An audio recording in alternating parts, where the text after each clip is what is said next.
My name is Chloe Carmichael, and I'm 34 years old. 6 years ago, my mother called me 3 days before Christmas and said 9 words that shattered everything I thought I knew about family. Don't come home this year.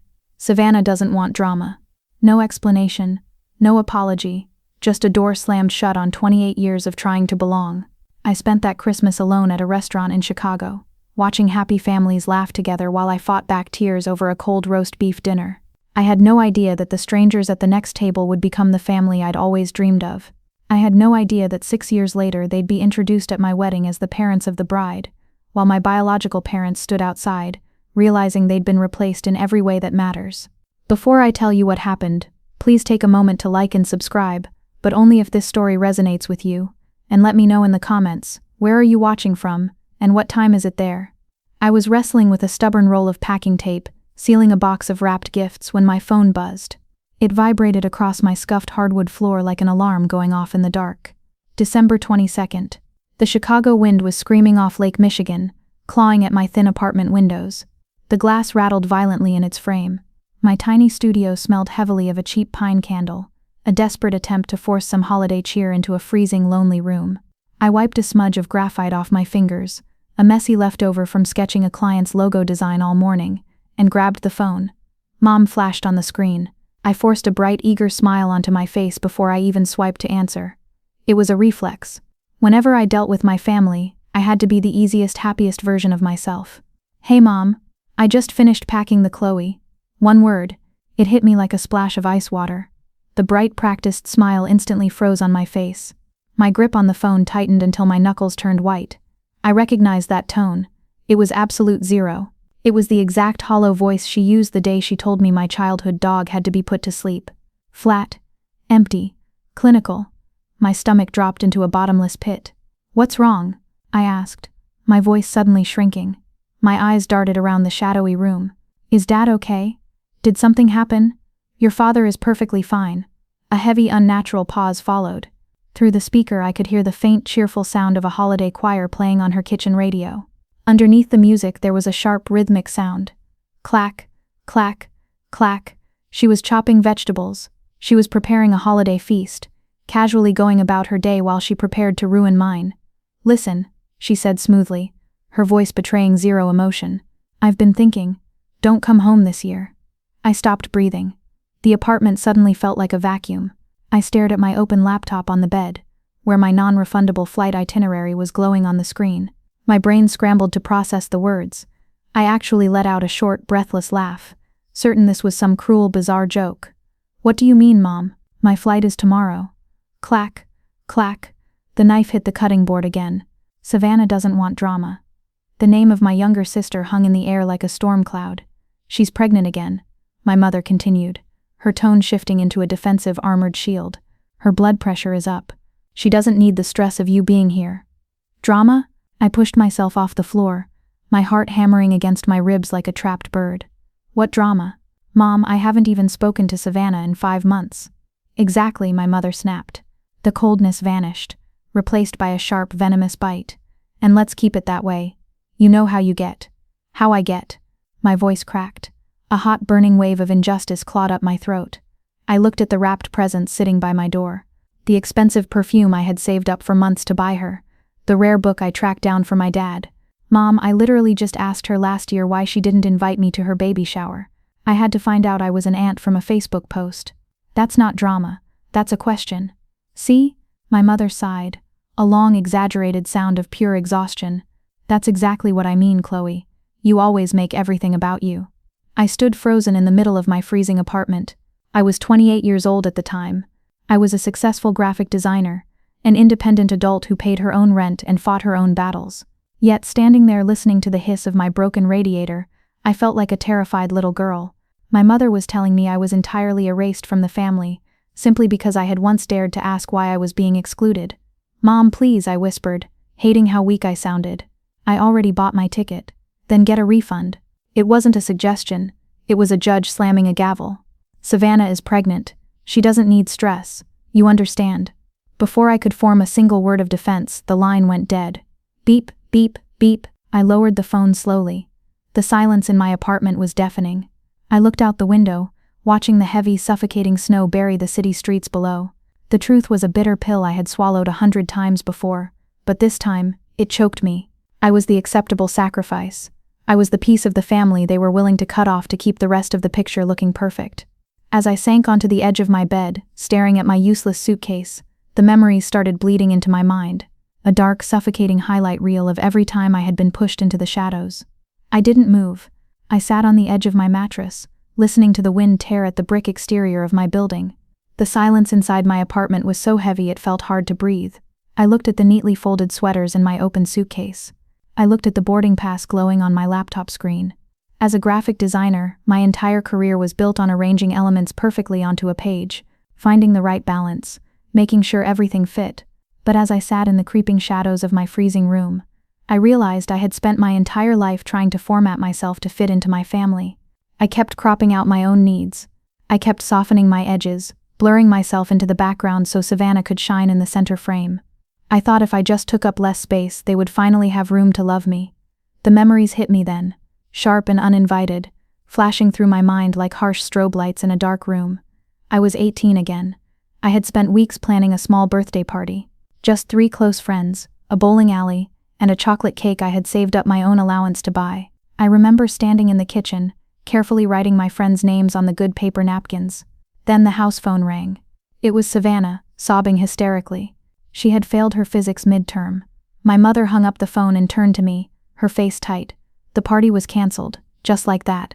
We had to spend the entire day consoling my sister, watching her cry on the couch while my birthday cake sat untouched in the fridge. "Don't be dramatic, Chloe," my mother had scolded when my eyes filled with tears. "Your sister needs us more right now. You can celebrate next weekend." We never did. I ended up throwing the stale cake in the trash 3 days later, doing it late at night so I wouldn't make a sound. The air in the college auditorium was thick and hot. I was wearing a heavy black gown, sweating, my heart pounding with a fierce, desperate pride. I had fought for this. 5 years of working double shifts at a campus coffee shop, staying awake until 4 a.m. to finish my design portfolios, eating cheap ramen noodles just to pay for my textbooks. I was the first person in our entire family history to graduate with honors. When they called my name, I walked across the bright stage. The crowd roared. I gripped my diploma so hard my fingers ached. I stopped at the edge of the stage and scanned the sea of cheering faces, my eyes desperately raking over the 3rd row where I had reserved their seats. Empty. 2 blank folding chairs staring back at me. My chest caved in. The applause around me turned into a dull underwater ringing. I walked off the stage feeling completely hollowed out. They showed up 3 hours later. I was already taking off my cap in the empty parking lot, the sun going down, the campus completely deserted. My mother didn't even apologize. She just sighed, waving her hand dismissively as she walked up to me. "Savannah had a routine prenatal checkup, Chloe. They couldn't reschedule it. You understand, sweetheart.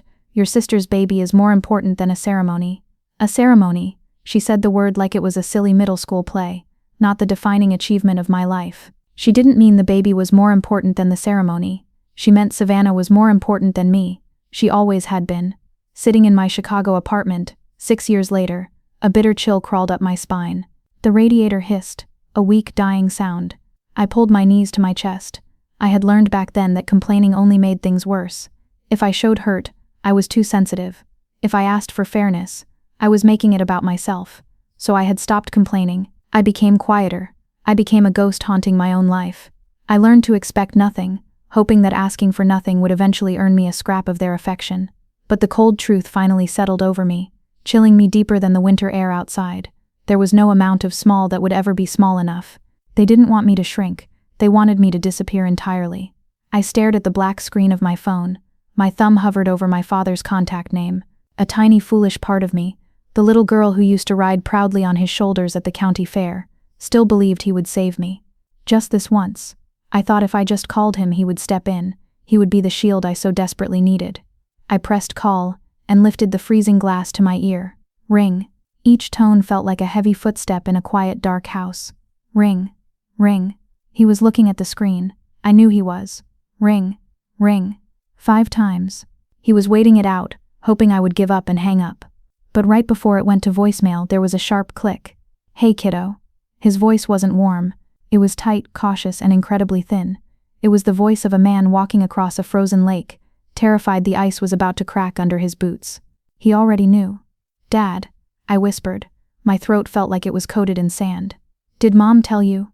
A long, agonizing pause. Through the tiny speaker, I could hear the television in the background, the sharp, frantic squeak of basketball sneakers on a hardwood floor, the muffled roar of a crowd. He was sitting in his brown leather recliner, staring at the screen, hiding inside the noise of the game. "She mentioned it," he mumbled. The casualness of his words felt like a knife slipping between my ribs. Mentioned it, like it was a change in the weather, not the banishment of his eldest child. "And you're okay with this?" I gripped the phone so hard my wrist ached.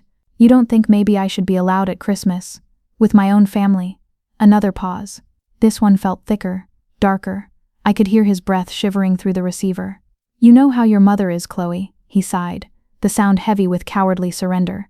"She's just trying to keep the peace." By excluding me, I cut in, my voice shaking with a sudden desperate energy. The designer in me saw the pattern so clearly now. In art we call it negative space. The empty area around a subject that defines the whole picture. I was the negative space. They were defining their perfect family by my absence. "It's not like that," he weakly protested. "Then what is it like, Dad? Tell me." My voice dropped to a pleading, trembling whisper.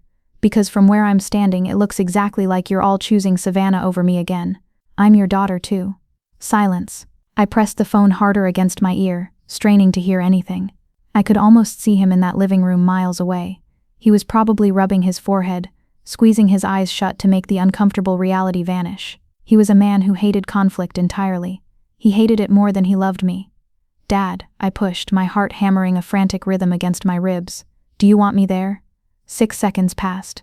The silence hummed in my ear like a live wire. 10 seconds.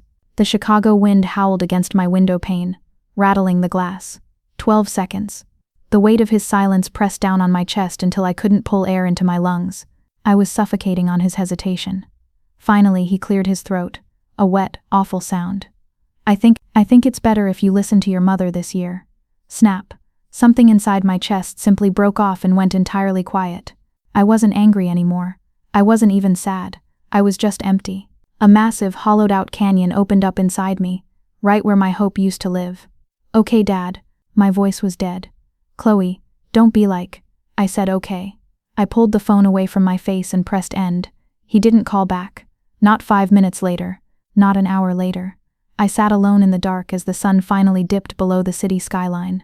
I watched the shadows stretch like long dark fingers across my floorboards, swallowing the light. My father had a choice.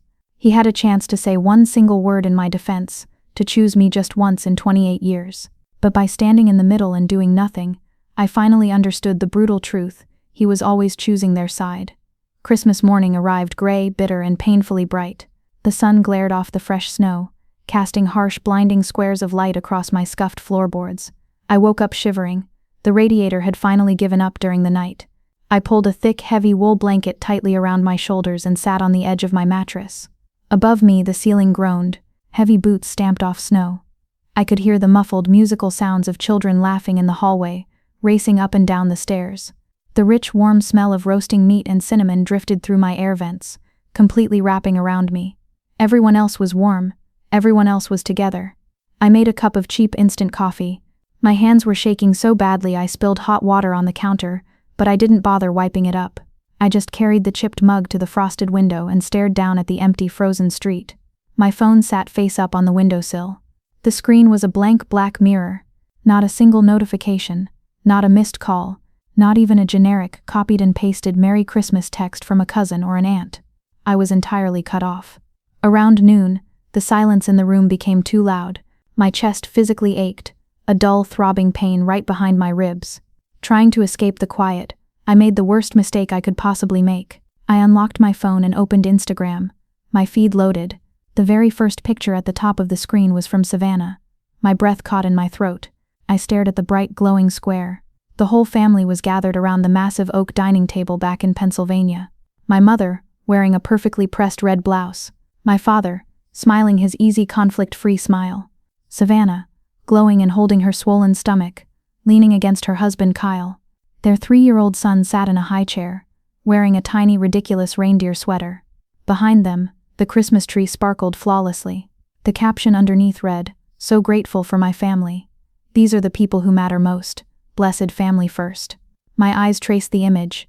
My professional brain, the graphic designer who spent hours analyzing layouts and visual balance, kicked in automatically. I zoomed in, my thumb trembling against the cold glass. I looked at the table. I counted the place settings. 1, 2, 3, 4, 5, 4 adults, 1 toddler, 5 chairs. My heart completely stopped. The air vanished from the room. There was no empty seat where I should have been. There was no awkward gap at the table. As a designer, I knew exactly what I was looking at. To make the photo look that perfectly balanced, they had to physically remove a chair and push the remaining ones closer together. They had recentered the entire dining set so there would be no empty space. They hadn't just uninvited me, they had completely restaged the room to erase me. It was as if I had never existed at all. My phone slipped from my numb fingers and hit the floor with a sharp crack. I stared at the ceiling, my vision blurring with hot, stinging tears. A dark, heavy blanket of despair settled over me. I wanted to crawl back under the covers. I wanted to order cheap takeout, turn off all the lights and cry until my throat bled. That was what the dramatic daughter was supposed to do, right? Hide in the dark. Be a sad, bitter, isolated mess. I sat there for an hour, letting the cold seep into my bones, watching the shadows stretch across the wall. The silence was ready to swallow me whole. But then somewhere deep in the very bottom of my stomach, a tiny hot spark flared to life. It wasn't hope. It was survival. No, I whispered the word to the empty room. No, I am not going to let them win. If I stayed in this freezing room and let their rejection break me, I was becoming exactly the pathetic, broken girl my mother said I was. I refused to be their negative space anymore. I threw off the heavy blanket. I marched into the bathroom and turned the shower on as hot as it would go, letting the steam fill the tiny room. I washed my hair. I dried it carefully. I put on my favorite emerald green sweater, the thick soft one that made me feel like I was wearing armor, and grabbed my heavy wool coat. If I was going to eat Christmas dinner alone, I was not going to do it in the dark. I was going to do it in a place with light, with music, with life. I was going to force myself to exist in the world, even if my family wanted me erased. I locked my apartment door, pulled my scarf up over my nose, and stepped out into the biting, howling Chicago wind to find a restaurant that was still open.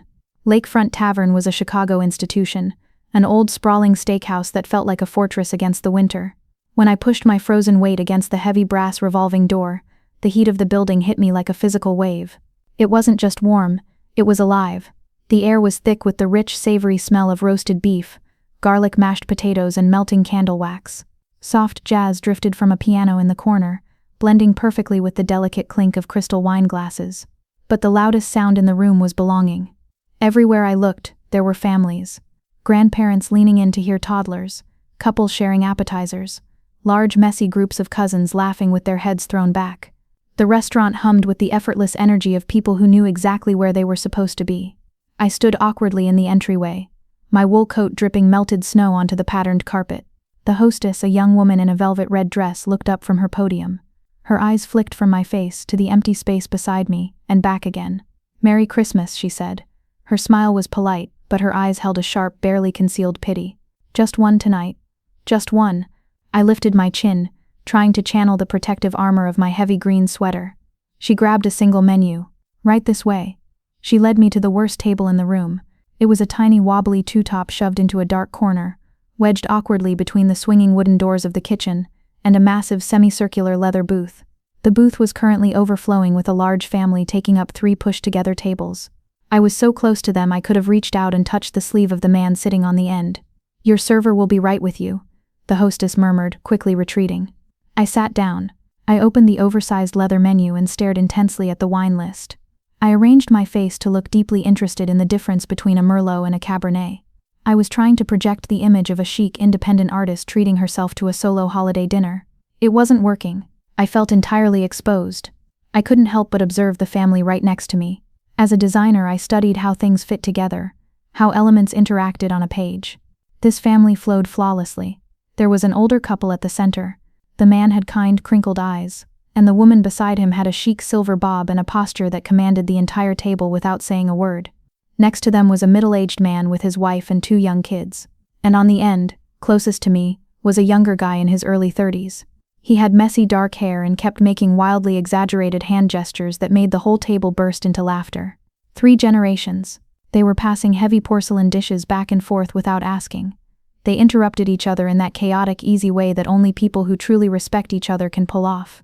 Nobody was shushed. Nobody was told they were taking up too much space.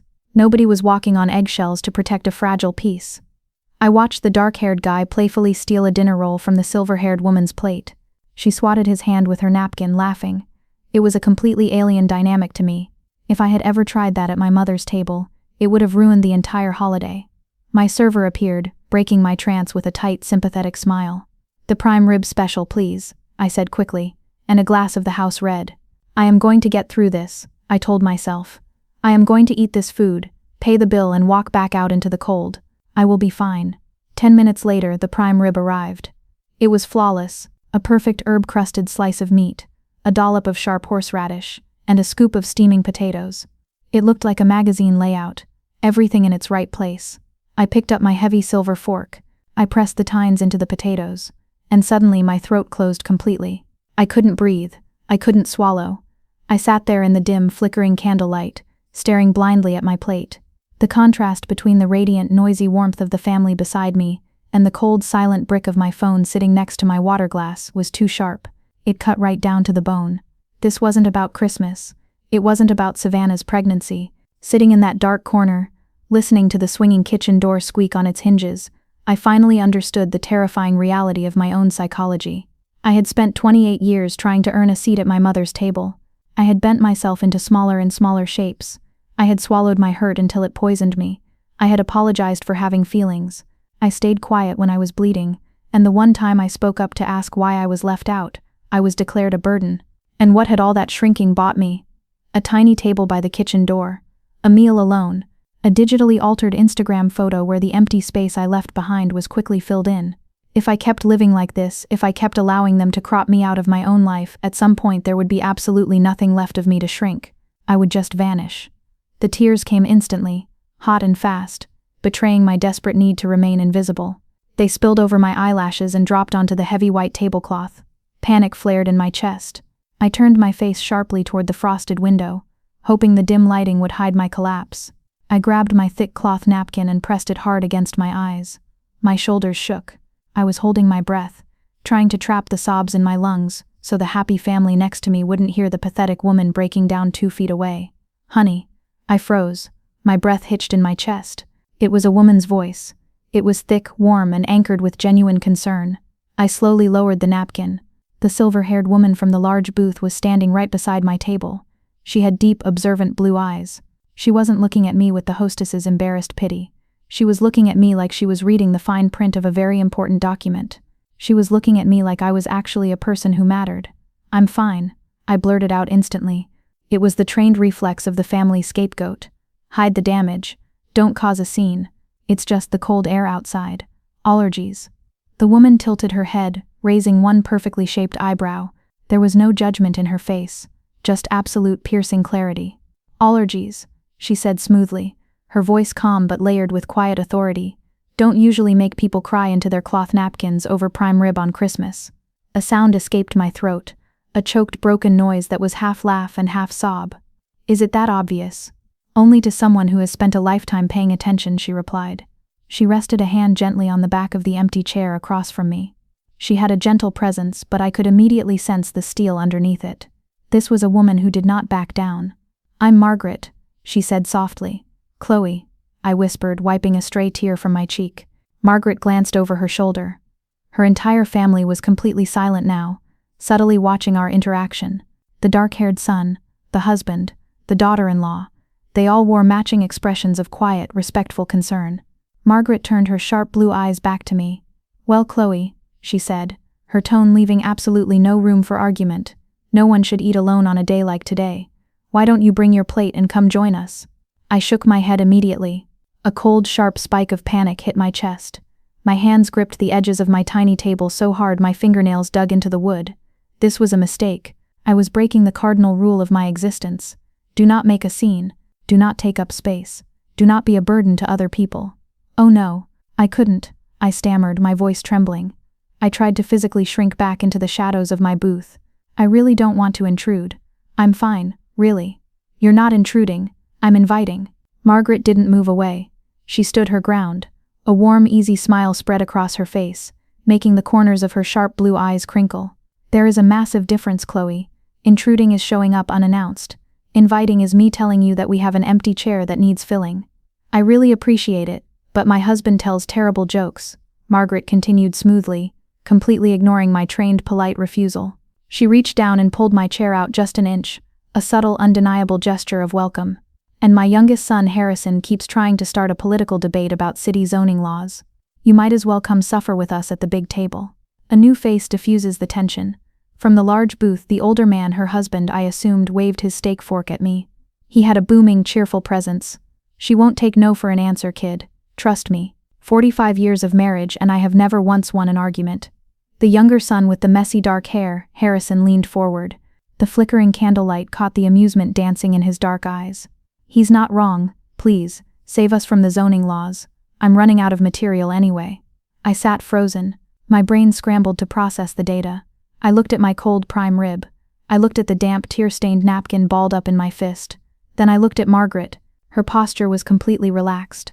There was no hidden agenda in her face, no trap waiting to be sprung. It was just a pure, unconditional offer of safety. Okay, I heard myself whisper. The word felt foreign on my tongue. If you're absolutely sure. I have never been more sure of anything, Margaret said softly. She placed a warm, steady hand on my shoulder. The simple weight of her touch sent a shockwave of comfort through my rigid muscles. Come on, we just opened another bottle of Cabernet, and Arthur ordered way too much pie. I stood up on shaky legs. I picked up my wine glass and my plate, feeling incredibly clumsy, expecting the entire restaurant to turn and stare at the pathetic girl needing to be rescued. But nobody looked. I stepped across the invisible threshold between my dark corner and their radiant table. They made room for me effortlessly. It wasn't forced or awkward. It was like I had simply arrived late to a party where I was fully expected. The middle-aged man slid down the leather bench. Someone pulled up a heavy carved wooden chair and slotted it perfectly between Margaret and Harrison. Before I was even fully seated, a warm buttered dinner roll was dropped onto my bread plate. I'm Arthur, the older man said. He reached directly across the table, his eyes bright and kind, and shook my hand with a firm, grounding grip. This bossy woman is my wife, Margaret. Down there is our eldest son, Julian, his wife, Olivia, their kids, Mia and Noah, and the guy you're sitting next to is our youngest, Harrison. Hi, I breathed, giving a stiff, awkward little wave to the group. I felt my cheeks burning. I'm Chloe. Thank you so much for doing this. I really didn't mean to interrupt your Christmas. You're not interrupting a thing, Julian said. He seamlessly lifted a massive porcelain bowl of mashed potatoes and held it out to me. He didn't look at me with pity. He looked at me like I was a cousin who had just taken off her coat. Potatoes? Thank you. I took the heavy bowl, my hands still trembling slightly. So what do you do, Chloe? Olivia asked. She was calmly cutting a piece of meat for her young son, completely unbothered by the addition of a crying stranger to her holiday dinner. I'm a graphic designer, I answered, my voice slowly finding its normal pitch. Freelance, mostly. I do branding, website layouts, packaging, that sort of thing. That's wonderful. Olivia smiled, wiping a smudge of gravy off Noah's chin. I can barely draw a stick figure. Julian tried to have me design our family holiday cards 2 years ago, and it literally looked like a hostage ransom note. Mom, stick figures are easy, Mia piped up. She looked about 9 years old, missing a front tooth. Even Noah can do that, and he eats crayons. The entire table laughed. It wasn't a sharp, mocking laugh. It was a rich, shared sound of pure amusement. I sat very still, my designer brain hyper-analyzing the environment. I was waiting for the hidden catch. I was waiting for someone to get annoyed that Mia spoke out of turn. I was waiting for Arthur to shush his wife. I was waiting for the sudden icy shift in tone that always happened at my mother's table when someone took up too much attention. But the shift never came. The air remained warm. Harrison turned to me. He was sitting close enough that I could smell a faint hint of cedar and winter air on his sweater. He flashed an easy, crooked smile. Fair warning, Chloe. My dad is about to tell a joke. Brace yourself. I am not, Arthur protested loudly, though his eyes were gleaming with mischief. He absolutely is. Margaret sighed, taking a slow sip of her wine. Arthur grinned, entirely unashamed. He leaned forward, resting his elbows on the table. Okay, fine. What did the reindeer say to the computer? Dad, no. Julian groaned, covering his face with both hands. Google, Google, Google, Arthur declared proudly. The kids burst into a fit of wild giggles. Olivia rolled her eyes toward the ceiling. Harrison shook his head in slow mock despair, looking at me as if to say, "See what I have to live with." And I laughed. It started as a small breath, but it broke open into a real deep belly laugh. It echoed out of my chest, surprising even me. It was the very first time I had felt genuine, unfiltered joy all day. My shoulders finally dropped. The tight, painful knot behind my ribs began to loosen. Arthur reached for his wineglass. He lifted it high, looking directly into my eyes. The teasing faded from his face, replaced by a deep, anchoring sincerity.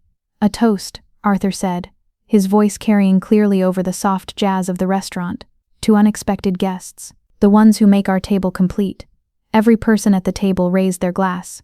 Even little Mia held up her water cup. "To unexpected guests," they echoed. I raised my glass of red wine, my hand finally steady. I looked around at these people. 4 hours ago, I didn't know they existed.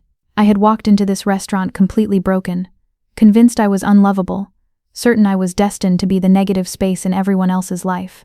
But as the crystal glasses clinked together in the warm candlelight, I felt a strange, terrifying, and beautiful sensation wash over my skin. I felt like I belonged. The evening wound down in that slow, hazy, comfortable way that only happens after a truly great meal. The table was a messy, beautiful landscape of half-empty wine glasses, crumpled cloth napkins, and the sugary crumbs of pecan pie. For the first time in my life, I wasn't watching the clock. I wasn't analyzing the mood of the room to see if a fight was brewing. I was just resting. Eventually, Olivia took the kids to the restaurant lobby to marvel at a massive, frosting-covered gingerbread house. Arthur, Julian, and Harrison leaned back in their heavy wooden chairs, arguing passionately but playfully about the Chicago Bulls' defense strategy. Under the cover of their loud, good-natured debating, Margaret smoothly picked up her coffee cup and shifted into the empty chair right next to mine. I instantly stiffened. My old habits flared up. The dinner was over. The performance was ending.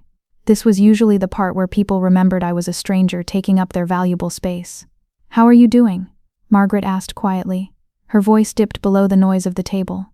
"I'm good," I lied automatically. I looked down at my plate, tracing the smooth ceramic rim with my index finger. "Really? This was so nice of you. Thank you for letting me crash your dinner." Margaret didn't reply right away. She took a slow sip of her black coffee. Her piercing blue eyes locked onto the side of my face, stripping away my polite fake smile in a matter of seconds. "That's not what I asked, Chloe." Something about her directness, the absolute unwavering lack of judgment in her posture, made the breath catch in my throat. She wasn't asking to be polite. She was asking because she actually wanted to know. I hesitated. The truth felt too ugly, too pathetic to speak out loud in this beautiful room. My mother told me not to come home. My sister thinks my existence is dramatic. My father let them erase me. I swallowed hard, trying to push the heavy shame back down into my stomach. Margaret waited. She didn't push. She didn't offer empty platitudes. She simply held the quiet space open for me, refusing to let me hide. "I'm okay," I finally whispered, my voice barely working. "I'm just having a really hard Christmas. Do you want to tell me why you were sitting over there crying into your napkin?" she asked gently. The dam inside me finally cracked. The words spilled out before my brain could stop them.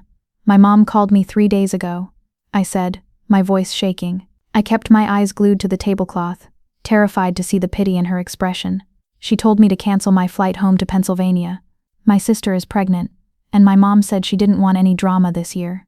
Margaret's expression barely changed, but her eyes darkened slightly. "And what does your family consider drama?" Asking questions, I let out a dry, bitter laugh. "Asking to be treated equally. Last year, I found out my sister had a baby shower by seeing pictures on the internet. When I asked my mom why I wasn't invited, she told me I was making everything about myself. So, I was uninvited to Christmas. To keep the peace." I braced myself for her reaction. I fully expected her to give me the standard, socially acceptable response. "Oh, I'm sure it's just a misunderstanding. They're your family. They love you. You should call them." Instead, Margaret nodded slowly.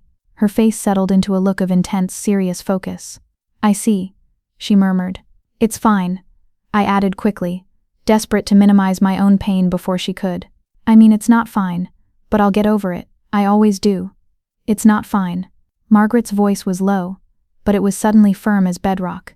The warmth was still there, but a sharp protective steel had entered her tone. Can I tell you something I learned in 35 years as a family lawyer? I blinked, completely surprised, finally looking up at her. You're a lawyer? Retired. She smiled, though the smile didn't quite reach her fierce eyes. I handled messy divorces. I represented children in brutal custody battles. I have seen the darkest, most twisted family dynamics you can possibly imagine. She leaned in slightly, closing the distance between us. And I have learned one universal truth, Chloe. The people in a family who loudly accuse you of causing drama are almost always the ones creating it. They are projecting. They need a scapegoat so they never have to look in the mirror and face their own toxic behavior. The words hit my chest like a physical shockwave. All the air rushed out of my lungs. You are not the problem, Chloe. Margaret reached out and placed her warm, steady hand over my freezing, trembling fingers. You never were. I couldn't speak. My vision blurred. For 28 years I had believed I was broken. I had believed I was a difficult, unlovable burden. Hearing this brilliant, experienced woman dismantle my family's lie in 3 sentences shattered the invisible cage I had been living in. Before I could find the words to thank her, the waiter approached our table, holding a black leather folder with the dinner bill. My heart hammered. Panic spiked in my veins. My past relationships had always been completely transactional. Love and attention always came with a steep price tag. I immediately reached for my purse, my fingers frantically digging for my credit card. Please, I stammered, pulling the plastic card out. Let me cover part of this. It's the least I can do. Arthur's large hand smoothly intercepted the leather folder before I could even reach it. He waved my credit card away with a firm shake of his head. Put that away, he said, his voice leaving no room for debate. Our treat. Arthur, I can't let you do that. It was so expensive. You can, and you will. He smiled, a warm, fiercely paternal expression that made my chest ache. Consider it a new Christmas tradition. We always buy dinner for new friends. 20 minutes later, we were all bundled in our heavy winter coats, pushing through the revolving doors and stepping back out into the brutal Chicago winter. The snow was falling harder now, swirling furiously under the yellow glow of the street lamps. As we stood on the icy sidewalk, Margaret pressed something small and stiff into my palm. I looked down. It was a thick, cream-colored business card with elegant black embossed text. Margaret Kensington, J.D., Family Law, Retired. Below that was a phone number and a residential address in nearby Evanston. If you ever need to talk, Margaret said, looking me right in the eye, her breath puffing into white clouds in the freezing air. Call me. I mean it. I thank you. I clutched the card like it was a winning lottery ticket. Arthur appeared beside us, pulling his thick leather gloves on. Sunday dinners are every week at our place, kiddo. 5 p.m. sharp. You're welcome to join us anytime. I shook my head, completely overwhelmed by the sheer weight of their generosity. That is so kind of you both. But I couldn't impose on your weekends. She could, Harrison said. He stepped up beside his mother, wrapping a thick gray scarf around his neck. He looked down at me, his dark eyes catching the light from the restaurant window. And she should. My mom never says things she doesn't mean, Chloe. Trust me. If she didn't want you there, she would have cross-examined you until you left. Margaret chuckled softly, squeezing my hand one last time. Family isn't blood, Chloe. It's an action. It's showing up. I stood frozen on the snowy sidewalk, holding a business card from a woman I had met exactly 4 hours ago. I was holding an open, unconditional invitation from a family I had absolutely no claim to. Okay, I heard my voice say. It sounded small but brave. Maybe I'll stop by sometime. Margaret smiled perfectly, like she had known the answer all along. I watched them walk away into the swirling snow. I watched Arthur carefully hold Margaret's elbow so she wouldn't slip on the ice. I watched Julian carry a sleeping Noah to their SUV. And I watched Harrison pause by the car door, looking back over his shoulder at me with an expectant, hopeful look before climbing inside. I stood in the cold, clutching the little paper card to my chest, completely unaware that I had just met my future family. I didn't go to Sunday dinner the next week, or the week after that. The small cream-colored business card sat on my drafting desk, leaning against my monitor. Every time I looked at it, a cold spike of anxiety pierced my chest. It felt too strange, too forward. I was convinced that if I actually showed up at their house, the magic of that Christmas night would vanish. They would look at me standing on their porch, and wonder why the sad stray dog from the restaurant had followed them home. So I stayed in my apartment. I worked on my graphic design layouts, meticulously aligning logos and choosing color palettes, controlling the tiny digital worlds on my screen because my real life felt completely untethered. My own phone remained devastatingly silent. January crept in. The holidays ended. My biological family hadn't called to wish me a happy new year. They hadn't called to see if I was alive. Then, on a quiet Tuesday evening, my phone finally buzzed. My stomach dropped instinctively. I braced myself for my mother's voice, preparing for the icy, cutting tone. But when I looked at the screen, it was an unknown Evanston number. I answered cautiously. "Hello? Chloe, it's Margaret Kensington." Her voice was exactly as I remembered. Rich, warm, and entirely steady. She didn't ask why I hadn't come to dinner. She didn't guilt-trip me. She simply asked about my week. She asked if my apartment radiator was finally fixed. She asked if I was finding good freelance clients. She didn't push. She just consistently, reliably showed up in my life. By the third week of January, the quiet persistence of her kindness broke through my walls. I finally accepted the invitation. That first Sunday, I took the train up to Evanston. The neighborhood was lined with ancient, towering oak trees, their bare winter branches scraping against the gray sky. I stood on the Kensington's snow-swept front porch for 5 full minutes. It was a beautiful, sprawling Victorian home with a wraparound deck and warm yellow light spilling from every massive window. It looked like the kind of place where good things happened. My heart was hammering against my ribs. My finger hovered over the heavy brass knocker. "Turn around." My anxiety whispered. "You don't belong here. As soon as they get to know you, they'll realize you're a burden. Just leave." Before my knuckles even grazed the metal, the heavy wooden door swung open. "There you are," Margaret smiled. She was wearing a thick cream sweater, wiping her hands on an apron. She pulled me into a hug like it was the most natural, ordinary thing in the world. She smelled of vanilla, wood smoke, and expensive soap. "Come in out of the cold. We saved you the seat right next to the radiator. I know how much you hate the chill." I stepped inside, and the heavy door closed behind me, shutting out the biting winter wind. That was the first of many Sundays. Over the next 8 months, I slowly, cautiously became a regular fixture at the Kensington dinner table. The integration was so seamless, it felt almost entirely orchestrated by Margaret's invisible, masterful hand. I kept waiting for the trap to spring. I kept waiting for the moment I would say the wrong thing, take up too much space, and be swiftly punished with silence or a sharp, degrading comment. But the punishment never came. Arthur taught me how to play chess in his warm, book-lined study. I lost every single game. When my king was cornered, I flinched, expecting him to call me stupid or slow. Instead, he just laughed his booming laugh, reset the heavy marble pieces, and patiently explained the strategy again. Margaret showed me her secret pie crust recipe, standing side by side with me at her massive kitchen island. We got flour on our clothes, and she didn't care about the mess. Julian's kids, Mia and Noah, started calling me Aunt Chloe, without anyone prompting them to do it. And then, there was Harrison. Harrison and I became friends, real anchoring friends. He was an architect, which meant our brains worked in similar ways. We understood structure, lines, and the importance of a strong foundation. He became the person who texted me random hilarious thoughts at 3 a.m. about obscure documentaries. We spent our Saturday mornings sitting at tiny tables in indie coffee shops. Me working on my design graphics, him sketching architectural blueprints. He never pushed my boundaries, but he never let me pull away and hide, either. We argued playfully about movies, and we always, without fail, sat next to each other at Sunday dinner. I didn't hear from my biological family once. Not a call, not a birthday card in March.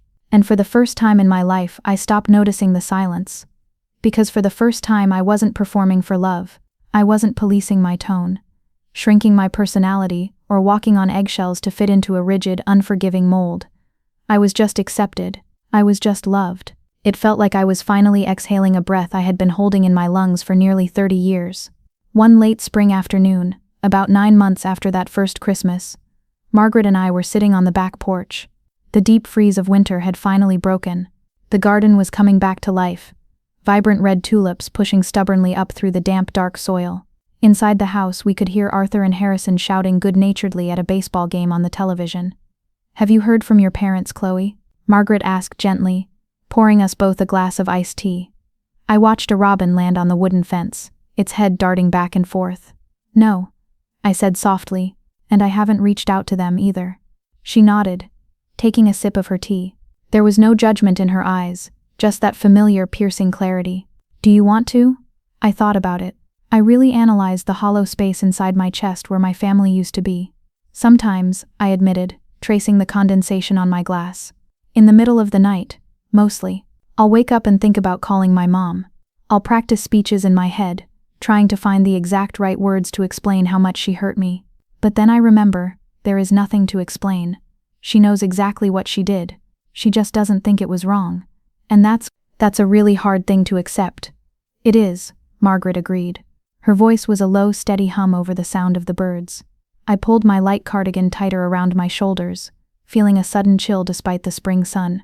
I keep waiting to feel guilty. Society, movies, everyone says you should forgive your family no matter what they do to you. Blood is thicker than water, and all that. You know, the original quote is actually, "The blood of the covenant is thicker than the water of the womb," Margaret said smoothly. I turned to look at her. It means the exact opposite of how people use it today, she continued, her blue eyes locking onto mine with a fierce protective intensity. It means the bonds you actively choose to make are infinitely stronger than the ones you are simply born into. I have never believed you owe toxic people your peace, Chloe, just because you share a genetic sequence. The words hung in the warm spring air, heavy and profound.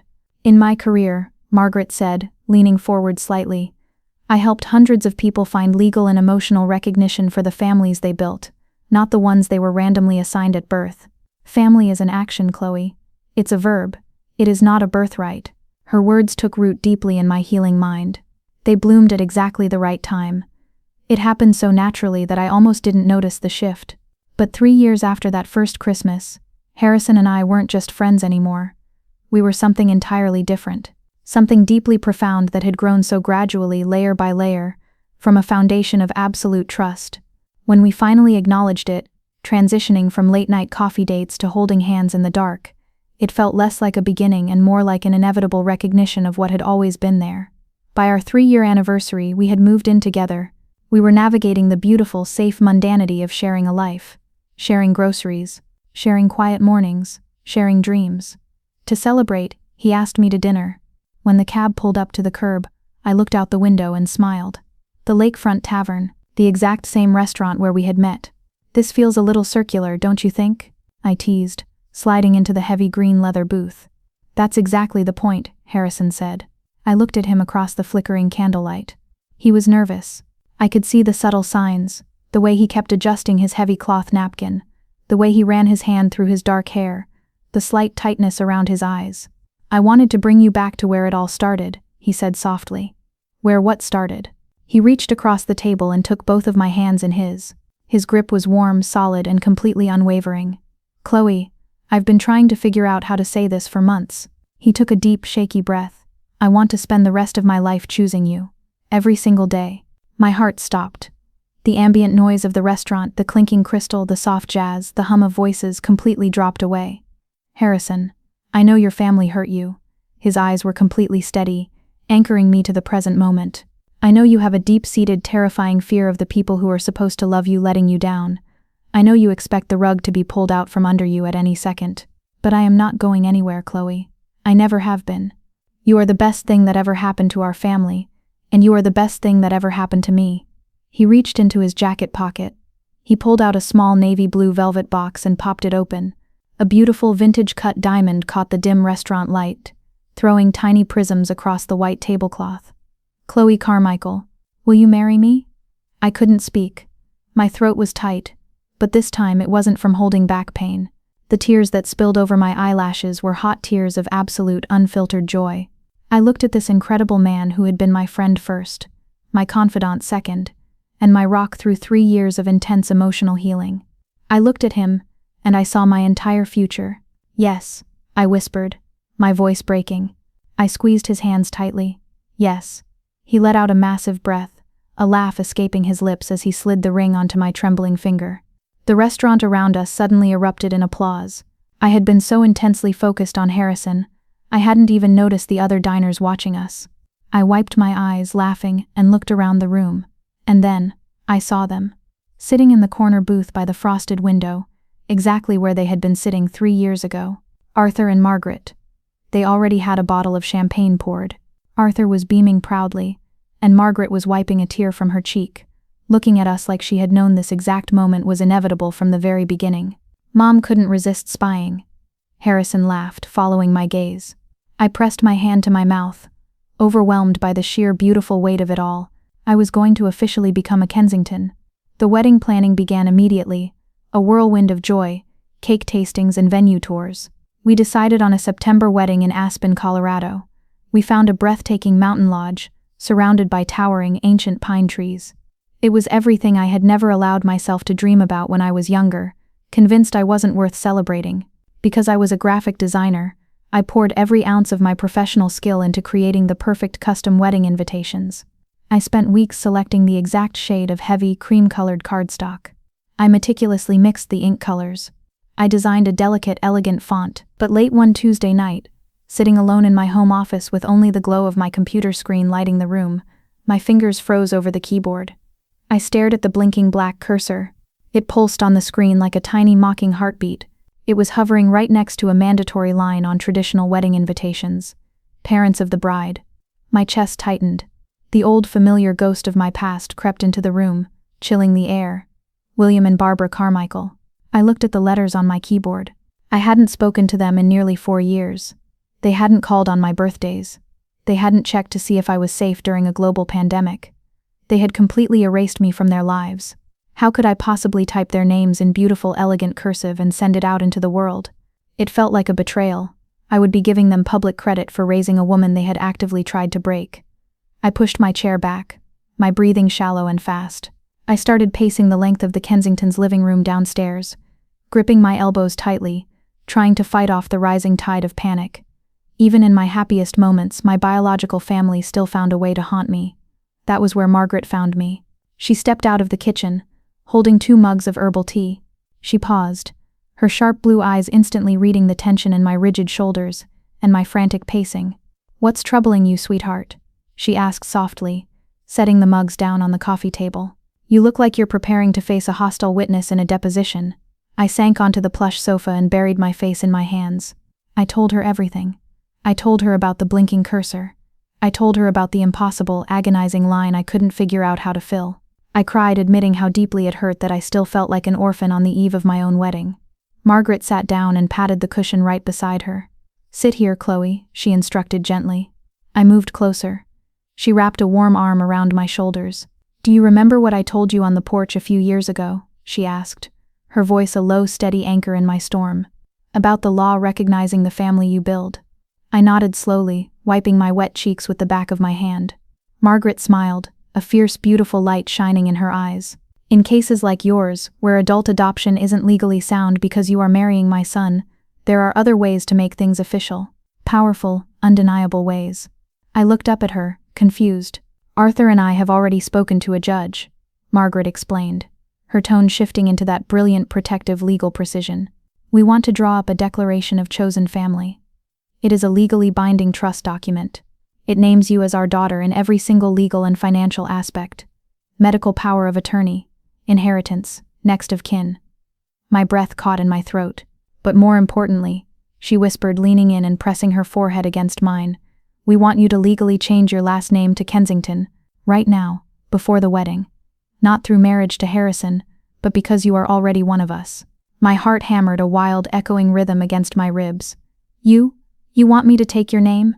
Chloe, we have considered you our daughter since the very first night you sat at our table," Margaret said, the tears finally breaking free and spilling down her face. "We were just waiting for you to be ready to claim us back." A month later, under a canopy of glowing fairy lights in the Kensington's backyard garden, we made it official. It was a private, deeply emotional ceremony. Arthur and Margaret presented me with the thick stack of legal name change documents. As I signed on the dotted line, my hand shook, but my heart was completely steady. Arthur reached into his pocket and handed me a heavy vintage gold locket. I snapped it open. Inside was a tiny picture of the 3 of us, taken on that very first Christmas. It was more profound, more validating than any courtroom adoption. I was legally Chloe Kensington. That night I went back to my computer. I deleted the empty space. I typed the line without a single second of hesitation. We sent out the invitations beautifully printed. Parents of the bride, Arthur and Margaret Kensington. The family she chose. But the past has a dangerous way of catching up to you when you least expect it. I had accounted for my parents' silence, but I hadn't accounted for Aunt Jacqueline.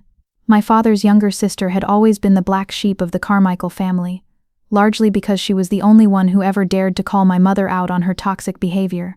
2 months before the wedding, Jacqueline found my professional graphic design website and emailed me. We met for coffee downtown. The cafe was loud, smelling of roasted espresso and damp raincoats. "I'm so incredibly proud of you, Chloe," Jacqueline said, reaching across the small wooden table to grip my hands. Her eyes were sad, lined with exhaustion. "You got out. You actually survived them." She told me things had gotten significantly worse back in Pennsylvania since I left. Without me there to absorb the blame and act as the family punching bag, my mother's toxicity needed a new target. It had violently turned toward Savannah. Savannah's perfect marriage to Kyle was cracking under the intense pressure of my mother's constant suffocating criticism. The flawless family facade was entirely falling apart. I listened to Jacqueline over the rim of my coffee cup. I felt a strange mix of pity and profound detachment. It felt like listening to a news report about a country I no longer lived in. Before we left, I slid a thick embossed envelope across the table. I gave Jacqueline a wedding invitation, swearing her to absolute secrecy. I explicitly told her that William and Barbara were not invited, and they were not to know. I should have known better. Whether by a careless accident or a subconscious design, Jacqueline left the beautiful cream envelope sitting on her kitchen counter. My mother, who still had a habit of dropping by unannounced to inspect people's homes, saw it. 4 days later, my phone vibrated on my desk. I glanced down. The screen lit up with a text message. It was the first message from Savannah in 4 years. "Did you know Chloe is getting married?" I stared at the glowing letters. I didn't reply. I didn't feel the old frantic urge to explain myself. I calmly opened her contact and hit block. A week later, the storm finally hit. My phone started ringing wildly, 6 times in a single hour. The caller ID flashed my mother's number. Ring, ring, ring. I let every single call drop into the dark void of my voicemail. Finally, the ringing stopped, replaced by the sharp ping of a furious text message. "Why didn't you tell us? We're your family. We are coming to Colorado. Call me back immediately." I read the words twice. The audacity of it was almost breathtaking. 4 years of absolute punishing silence. 4 years of pretending I didn't exist, refusing to check if I was dead or alive. And now, suddenly, because there was a beautiful event, a performance, an audience, they suddenly remembered they had an eldest daughter. They didn't want to see me get married. They wanted to be seen at a wedding. Harrison found me sitting in the kitchen, staring blankly at the screen. He took one look at my face and crossed the room in 3 long strides. "What's wrong? Everything okay?" "My mother saw an invitation at Aunt Jacqueline's house," I said quietly, handing him the phone. "They know about Aspen." Harrison read the message. His jaw instantly clenched. A dark, fiercely protective anger flashed in his eyes.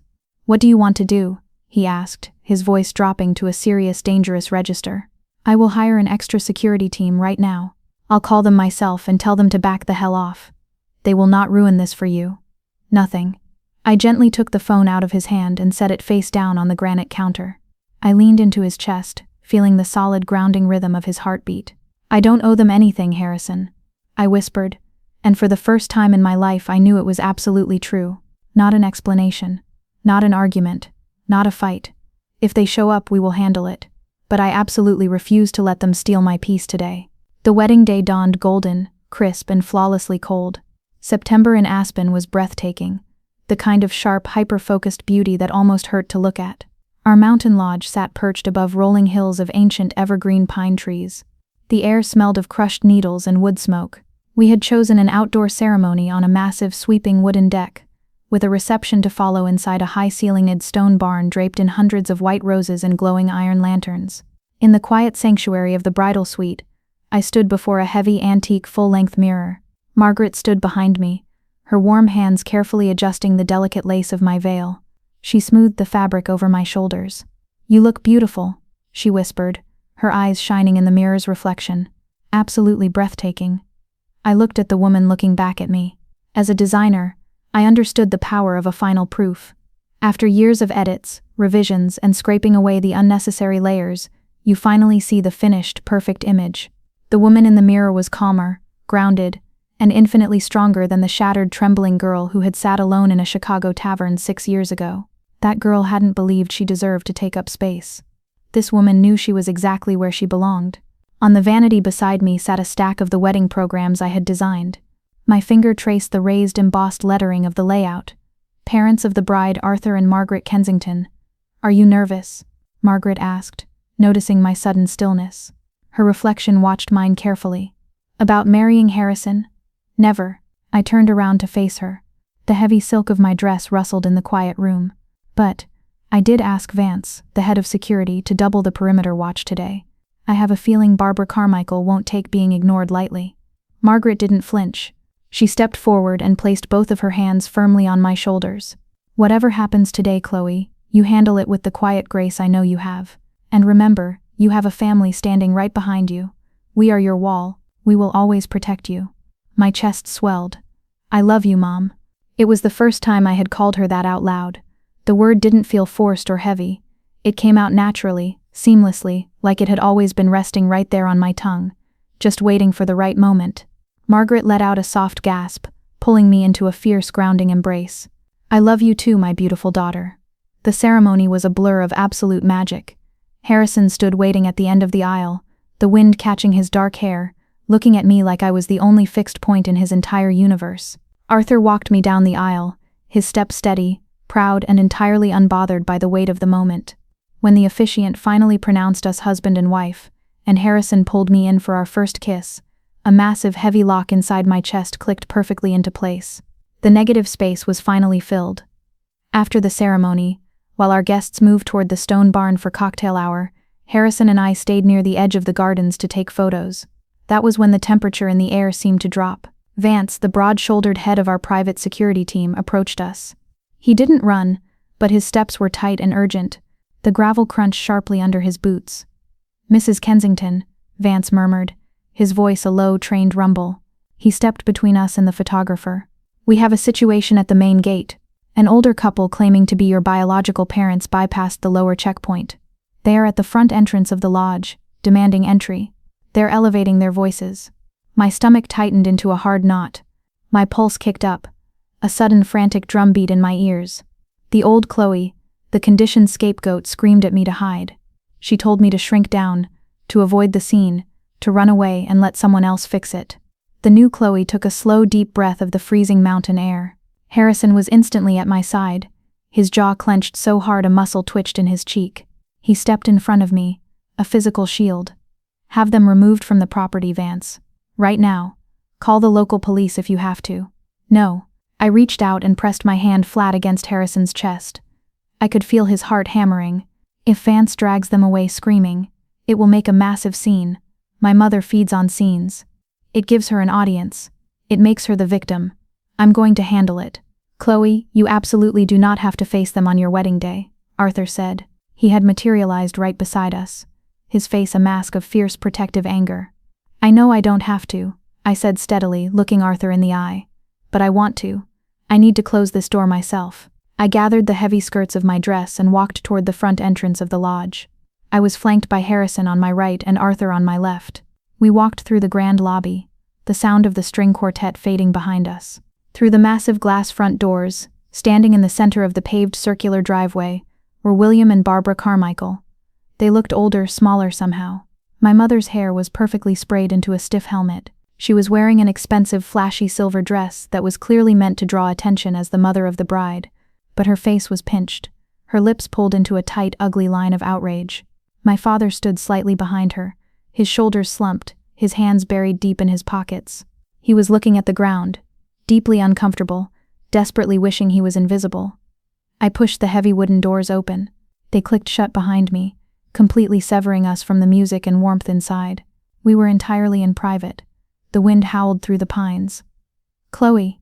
My mother marched forward, her heels clicking sharply on the stone pavers. Her eyes flashed with a manufactured, theatrical hurt. What on earth is the meaning of this? Your security goons wouldn't let us inside. We flew all the way from Pennsylvania. I stood at the top of the stone steps, looking down at the woman who had given birth to me. I waited for the familiar wave of terror to hit me. I waited for the guilt. But as I looked at her twitching eye and her forced, indignant posture, I felt nothing but a profound, heavy detachment. It was like looking at a stranger. You aren't invited, Barbara. She physically recoiled. The use of her first name struck her like a slap to the face. She blinked, her mouth opening and closing. Excuse me, I am your mother. You are my daughter. This is your wedding, and I demand to be let inside." "You don't get to make demands anymore," I said. I kept my voice perfectly flat, entirely devoid of the emotional reaction she was so desperately trying to trigger. "You told me 4 years ago not to come home. You chose Savannah's comfort over my presence. I respected your boundary. Now I am requiring you to respect mine." "That was one Christmas," she shrieked. Her carefully constructed facade cracked, revealing the raw, venomous ego beneath. "You hold on to things forever. You are so incredibly vindictive, Chloe. It wasn't one Christmas and you know it. It was 28 years of being an afterthought." I shifted my gaze to the man cowering behind her. "Dad, you knew this was a mistake coming here." William finally looked up. His eyes were watery, his face pale. "Chloe, honey, please. Your mother just wanted to see you get married. We're your family." "No, William." Arthur's voice boomed across the icy driveway.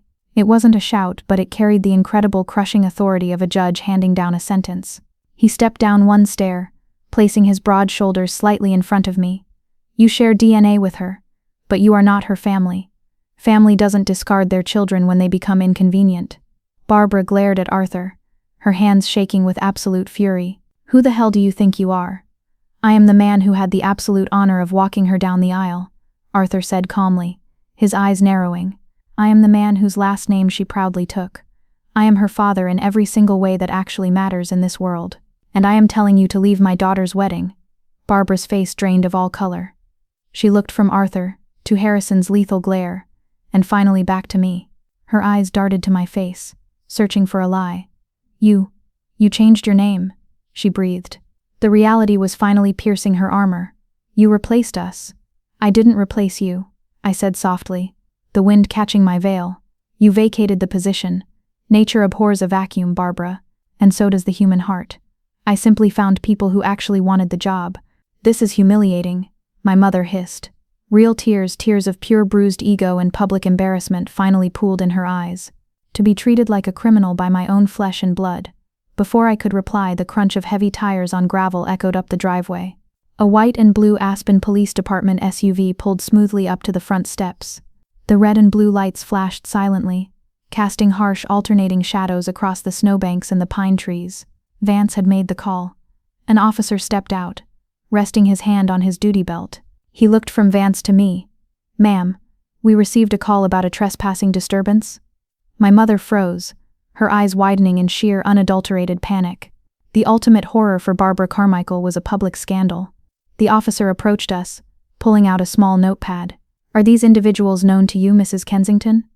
I looked at my mother.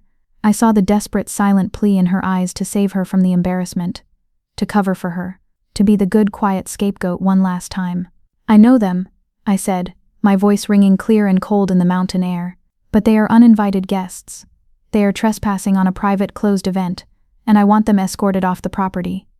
The officer nodded. He turned to my parents, his posture shifting into official, unyielding authority. "All right, folks, you heard the bride. It's time to get back in your vehicle. If I have to ask twice, you'll be leaving in the back of my cruiser." "William," my mother gasped, grabbing my father's arm, completely humiliated. "Let's go, Barbara," my father muttered. He didn't look back at me. He just wrapped his hand around her elbow and practically dragged her toward their rental car. I didn't wait to watch them drive away. I didn't wait for the taillights to fade down the mountain. The emotional tether was completely severed. I turned my back on them, took Harrison's warm hand, linked my other arm through Arthur's, and walked back inside the glowing lodge. We entered the stone barn just as the guests were taking their seats for dinner. The energy in the room was electric, buzzing with warmth, candlelight, and the soft hum of 100 conversations. The MC, a charismatic friend of Harrison's, stepped up to the microphone. The music swelled, a joyful, triumphant crescendo. "Ladies and gentlemen, before we introduce the new couple, I'd like to introduce the incredible people who helped make this beautiful bride the woman she is today. Please join me in welcoming the parents of the bride, Arthur and Margaret Kensington." The room erupted. It was a deafening, thunderous applause. Arthur and Margaret stood from the head table, beaming, waving to the cheering guests. Sitting near the front, Aunt Jacqueline clapped louder than anyone, openly wiping tears from her cheeks. I stood in the shadows of the doorway with Harrison, listening to the cheers. I closed my eyes and took a deep breath. It was the cleanest, lightest, easiest breath I had ever taken in my entire life. I was completely free. 3 weeks after we returned to our new home in the Chicago suburbs, I walked out to the mailbox. The air was crisp with the approaching autumn. Sitting inside was a handwritten letter. The return address read, Savannah Carmichael Bennett. I carried it inside, sat at my heavy granite kitchen island, poured myself a cup of dark coffee, and carefully sliced the envelope open. Dear Chloe, Mom and Dad came back from Colorado furious and completely humiliated. The police escort was a bit much, don't you think? The house has been an absolute nightmare ever since. Dad won't even look at Mom, and Mom is taking everything out on me. She criticizes my parenting, she criticizes Kyle's job, she criticizes my weight constantly. It's unbearable. I think I finally understand what it was like for you. Without you here to be the punching bag, I'm the only target left. But I still don't understand how you could just abandon us. How could you just walk away and give some total strangers the honor of being your parents? I hope one day you realize how much you hurt Mom. Family is complicated, Chloe. You can't just cut and run when things get hard. I'm not asking for an apology, but I wanted you to know that your actions have consequences for the rest of us. Your sister, Savannah. I sat in the quiet kitchen and read the letter twice. I analyzed the words. I didn't feel a spike of anger. I didn't feel the urge to draft a 6-page response defending myself. I just felt a profound, settling sense of validation. Savannah was finally experiencing the brutal reality of our family dynamic, but she was still deeply trapped inside the cycle. She was still blaming the victim for walking away, rather than blaming the abuser for the abuse. She wanted me to run back inside the burning building so she wouldn't have to endure the flames alone. Harrison walked into the kitchen, his hair damp from the shower. He wrapped his arms around my waist from behind, resting his chin comfortably on my shoulder. "What's that?" he murmured, kissing my cheek. "A letter from Savannah." "Yeah." I folded the crisp paper in half, walked over to the recycling bin, and dropped it straight in. "What did she say?" "She said she's finally seeing how toxic my mother is," I replied, turning around and wrapping my arms around his neck. "But she still blames me for leaving." "Are you okay?" he asked, his dark eyes searching my face carefully. "I'm perfect," I smiled, and it was the truest thing I had ever said. "It doesn't matter anymore. It's not my job to save her, Harrison. It never was." 2 years later, life had settled into a beautiful, chaotic, wonderful rhythm. Harrison and I had bought a sprawling little craftsman house with a big fenced-in backyard, just 30 minutes down the road from Arthur and Margaret. I was thriving as an art director at a major design agency. We had built a foundation of pure, unshakable trust, and I was a mother. When our daughter Harper Rose Kensington was born, Margaret sobbed openly while holding her in the hospital room. Arthur practically bought out the entire hospital gift shop, completely burying the bassinet in stuffed bears. 6 years to the day after I sat crying alone in the lakefront tavern, I sat at the head of a very different table. The Kensington house was absolute chaos. The best, warmest kind of chaos. Harper, now 8 months old, was being passed happily from lap to lap like a tiny drooling treasure. Julian's older kids were loudly playing a complicated card game in the corner of the dining room. Olivia was playfully arguing with Harrison about the proper architectural way to slice a roast beef. Arthur was attempting to sneak an extra piece of dinner roll before the prayer, foolishly thinking Margaret wasn't looking. She was. She swatted his hand with her napkin, her eyes dancing with amusement. "All right, everyone," Margaret laughed, clapping her hands together to cut through the noise. "Before we eat, we need a toast.